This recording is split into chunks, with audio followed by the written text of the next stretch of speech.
Assalamualaikum warahmatullahi wabarakatuh. Kembali lagi di channel Guru Areyu. Sebelum ke video jangan lupa untuk subscribe, like, komen, dan share.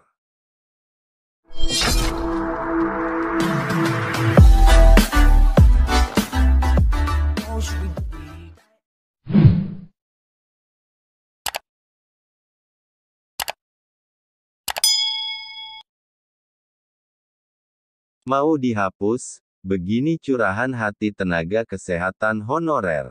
Jakarta, sejumlah perhimpunan tenaga kesehatan nakes se-Indonesia mengkhawatirkan wacana penghapusan tenaga honorer di lingkungan instansi pemerintah pada 2023.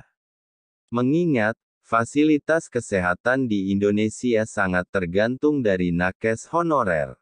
Hal tersebut disampaikan oleh sejumlah perhimpunan nakes dalam rapat dengar pendapat umum bersama Komisi 9 DPR RI, Senin, tanggal 23 Mei tahun 2022. Beberapa perhimpunan yang turut hadir di antaranya Pengurus Persatuan Dokter Puskesmas Indonesia, Pengurus Forum Bidan PTT se-Indonesia, Pengurus Forum Tenaga Kesehatan Honorer, Pengurus Asosiasi Puskesmas se-Indonesia, Pengurus Perhimpunan Rumah Sakit Seluruh Indonesia (PERSI), dan Pengurus Asosiasi Rumah Sakit Daerah Seluruh Indonesia (ARSADA). Ketua Forum Tenaga Kesehatan Honorer Bambang Utomo menjelaskan, rekrutmen pegawai pemerintah dengan perjanjian kerja (PPPK) di lingkungan nakes tidak mendapat afirmasi dari pemerintah seperti tenaga pendidik. Rekrutmen PPPK 2021 masih jauh dari harapan kami. Sehingga kami sampai saat ini statusnya masih honorer. Belum ada afirmasi nilai dalam rekrutmen tenaga kesehatan honorer, kami ingin PPPK, ujar Bambang. Bukan hanya nilai tes saja yang menjadi indikator nilai kelulusan.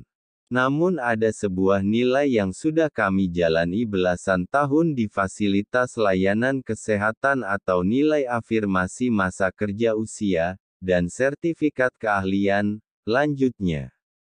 Bambang menjelaskan, tes seleksi PPPK di lingkungan nakes berbeda jauh dengan tes seleksi guru, dosen honorer. Di mana tes seleksi guru, dosen honorer melakukan tes dengan 3 tahap. Sementara tes seleksi PPPK nakes hanya 1 tahap.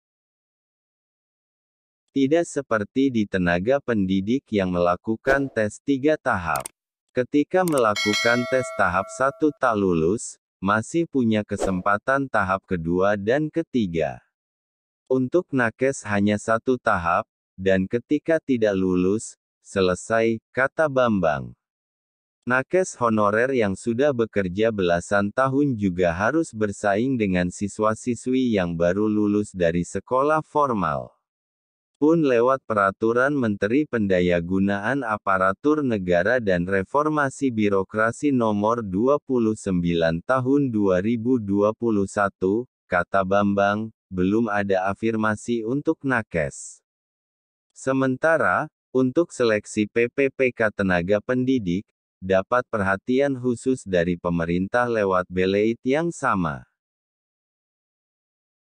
Di situ dijelaskan ada nilai afirmasi untuk tenaga pendidik, ujarnya.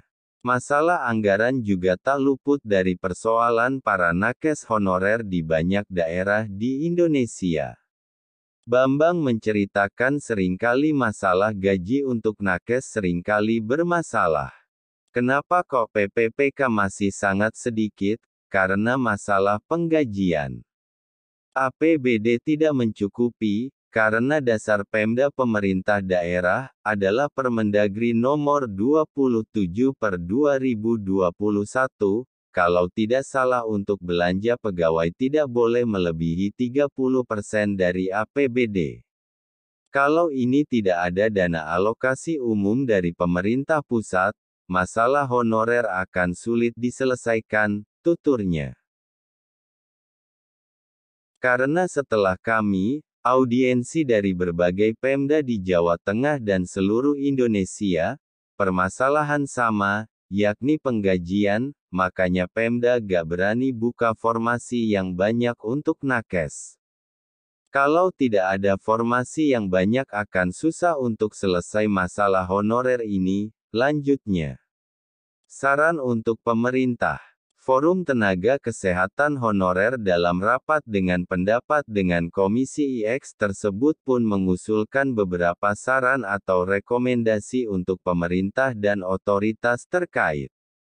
Pertama, mengusulkan adanya dukungan afirmasi untuk nakes dalam seleksi PPPK berdasarkan 3 prioritas, yakni masa kerja, usia, dan sertifikat keahlian. Kedua, untuk membuka kuota yang besar atau bertahap untuk rekrutmen PPPK nakes untuk tahun 2022 dan selesai sesuai data di Sistem Informasi Sumber Daya Manusia Kesehatan, (SDMK), di bawah Kementerian Kesehatan. Sementara nakes yang tervalidasi dalam SDMK sangat penting bagi nakes honorer untuk mengikuti seleksi PPPK. Sementara data SDMK hingga saat ini, kata Bambang, sulit diakses dan dilihat secara pribadi. Ia mencatat sebanyak 213.249 nakes di Indonesia tidak bisa mengakses SDMK dan kesulitan untuk mengetahui, apakah mereka sudah tervalidasi atau belum. Laporan teman-teman nakes di Indonesia, masih banyak yang baru terverifikasi dan belum divalidasi. Karena rekrutmen PPPK ini berbasis data di SDMK dan ini sangat vital buat kami, kata Bambang. Apabila tahun 2023 pemerintah tidak dapat menyelesaikan persoalan pegawai honorer di instansi pemerintah, para nakes berharap agar rekrutmen PPPK diperpanjang dalam 3 tahun ke depan. Karena tahun 2018 sampai tahun 2020 tidak dibuka rekrutmen PPPK sesuai PP 49/2018, bahkan ada moratorium juga. Seperti kami usia 35 tahun ke atas, karena sebelum 2018 ada moratorium CPNS dan kami tidak berkesempatan mendaftarkan diri menjadi CPNS, jelasnya. Tak kalah penting, nakes juga meminta kepada Kementerian Keuangan untuk mengalokasikan anggaran khusus lewat Dana Alokasi Umum (DAU) untuk rekrutmen PPPK nakes. Tanpa kebijakan khusus dari Kemenkeu, Pemda selalu mengeluh tidak ada dana untuk mengangkat tenaga honorer nakes, ujar Bambang.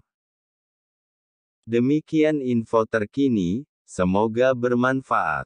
Terima kasih dan wassalamualaikum warahmatullahi wabarakatuh.